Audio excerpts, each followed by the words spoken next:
నా పేరు చిట్యాల శ్వేత. తెలంగాణ సాయుధ పోరాట యోధురాలు చాకలి ఐలమ్మ మనవడు రామచంద్రం గారి కోడల్ని.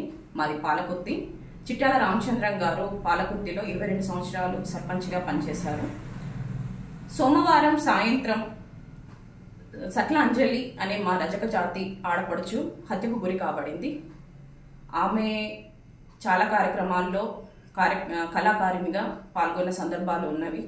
ఆమె ఈరోజు మా మధ్య లేకపోవడం చాలా బాధాకరము. అయితే ఈ విషయంలో చాలా మంది ప్రింట్ మీడియా, ఎలక్ట్రానిక్ మీడియా, అలాగే సోషల్ మీడియాలో ఒక దుష్ప్రచారం వస్తుంది. ఆమె చాకలి ఐలమ్మ ముని మనవరాలు అని.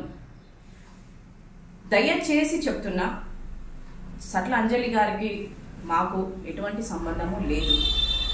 ఐలమ్మ కుటుంబానికి కానీ సట్ల అంజలికి ఎటువంటి సంబంధం లేదు. ఆమె ఐలమ్మ ముని మనవరాలు కాదు. దయచేసి ప్రతి ఒక్కరు ఈ విషయాన్ని సోషల్ మీడియాలో వచ్చిన దాన్ని ఫార్వర్డ్ చేసుకుంటూ కామెంట్స్లలో అంత గొప్ప యోధురాలు కడుపున కుటుంబంలో పుట్టిన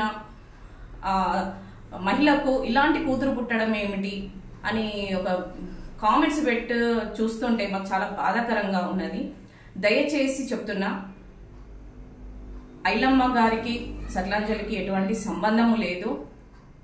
దీన్ని మీరు పబ్లిక్లో ఇలా తీసుకెళ్లి సమాజంలో ఐలమ్మకున్న పేరు ప్రఖ్యాతలను చెడగొట్టే విధంగా సోషల్ మీడియా కానీ, ఎలక్ట్రానిక్ మీడియా, ప్రింట్ మీడియా వాళ్ళు చేసే దుష్ప్రచారం చూస్తుంటే చాలా బాధాకరంగా ఉన్నది.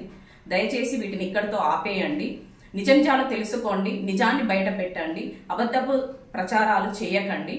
అలాగే సట్ల అంజలి గారి ఆత్మ శాంతి జరగాలని భగవంతుణ్ణి ప్రార్థిస్తున్నాను.